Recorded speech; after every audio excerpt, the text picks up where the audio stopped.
Hello friends, सबसे पहले GST site पे जाएंगे।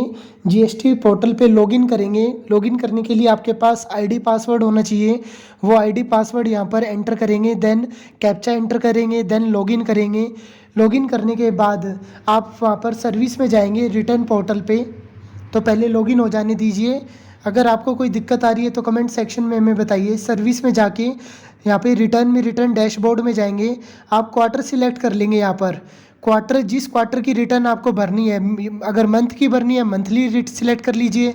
क्वार्टर की भरनी है तो क्वार्टर सर्च कर लेंगे। यहाँ पर स्क्रॉल डाउन करेंगे आप। यहाँ पर आपको R1 भरनी है, 3B। R1 सेल की होती है, 3B सेल और परचेज दोनों की होती है।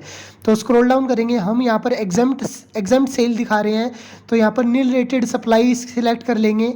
देन स्क्रॉल डाउन कर लेंगे। अगर आप एक ही स्टेट के अंदर कर रहे हो तो इंटर होती है, और स्टेट के बाहर कर रहे हो तो इंट्रा होती है। तो हम स्टेट के बाहर कर रहे हैं तो इंट्रा पे सिलेक्ट करके एग्जेम्प्टेड में एंटर अमाउंट करेंगे। सेल कि हमने कितना टोटल सेल किया है, वो यहाँ पर हमने अमाउंट एंटर कर दी है। फिर रिफ़्रेश कर लेंगे। रिफ़्रेश करके सेव कर लेंगे। यहाँ पर आप पहले सेव कर लेंगे, फिर रिफ़्रेश, देन बैक करेंगे।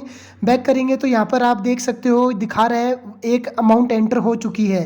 देन जनरेट समरी पे क्लिक करेंगे। समरी जनरेट होने के बाद आप यहाँ पर प्रोसीड टू फाइल कर सकते हो। रिफ़्रेश करते रहिए बीच में। प्रोसीड टू फाइल करोगे तो ये रिपोर्ट जनरेट हो जाएगी। आप यहाँ पर देख सकते हो जो भी अमाउंट आपने एंटर की है वो यहाँ पर शो कर रहा है। तो स्क्रॉल डाउन करेंगे, फाइल स्टेटमेंट पे करेंगे। फाइल स्टेटमेंट पे करने के बाद आई पे क्लिक करेंगे। देन पर्सन को सिलेक्ट करेंगे यहाँ पर, ऑथोराइज सिग्नेचरी। देन ईवीसी मतलब ओटीपी जाएगा, जो मोबाइल नंबर आपने जीएसटी में दिया हुआ है वो ओटीपी डालने के बाद आपकी R1 सबमिट हो चुकी है। देन फिर से पीछे जाएंगे, सर्विस में रिटर्न डैशबोर्ड में जाएंगे। यहाँ पर सर्विस में रिटर्न डैशबोर्ड में जाने के बाद आप वहाँ पर 3B भरेंगे। 3B कैसे भरते हैं?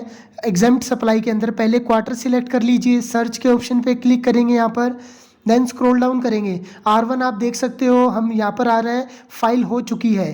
देन 3B में प्रिपेयर ऑनलाइन पे क्लिक करेंगे यहाँ पर आप। देन स्क्रॉल डाउन करेंगे। स्क्रॉल डाउन करने के बाद हमें नील रिटर्न नहीं भरनी, इसलिए नो पे क्लिक कर दिया हमने यहाँ पर। देन स्क्रॉल डाउन करेंगे। यहाँ पर आप सिलेक्ट कर लेंगे कि एलिजिबल आईटीसी है या एग्जाम्प्ट है। तो एग्जाम्प्ट पे क्लिक किया हमने। इंटर है या इंट्रा है? इंट्रा है हमारे केस में, कि हमने किसी और स्टेट से परचेज़ किया है। यहाँ पे आप बिल से वेरीफाई कर सकते हो, परचेज़ बिल है ये, कि हमने दूसरे स्टेट से परचेज़ किया है, इसलिए इंट्रा स्टेट सप्लाई में आप एंटर कर देंगे एग्जाम्प्ट अमाउंट। तो यहाँ पे हमने एग्जाम्प्ट परचेज एंटर कर दिया अमाउंट। देन स्क्रॉल डाउन करेंगे, सेव का ऑप्शन आएगा नीचे, सेव 3B। तो सेव पे क्लिक करेंगे यहाँ पर स्क्रॉल डाउन करके। सेव करने के बाद रिफ़्रेश कर लेंगे। देन प्रोसीड पेमेंट पे क्लिक करेंगे। प्रोसीड पेमेंट करने के बाद मेक पेमेंट पे जाएंगे आप। मेक पेमेंट के करने के बाद ये कह रहे हैं कि सेट ऑफ कर लें। हाँ, तो सेट ऑफ हो जाएगा, येस पे क्लिक करेंगे। देन स्क्रॉल डाउन करने के बाद प्रोसीड टू फाइल पे क्लिक करेंगे। आई पे क्लिक करने के बाद ऑथोराइज सिग्नेचरी सिलेक्ट कर लेंगे।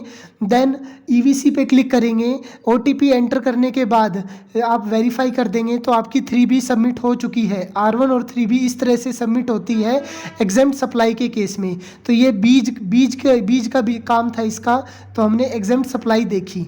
तो फिर से आप रिटर्न डैशबोर्ड में चेक कर सकते हो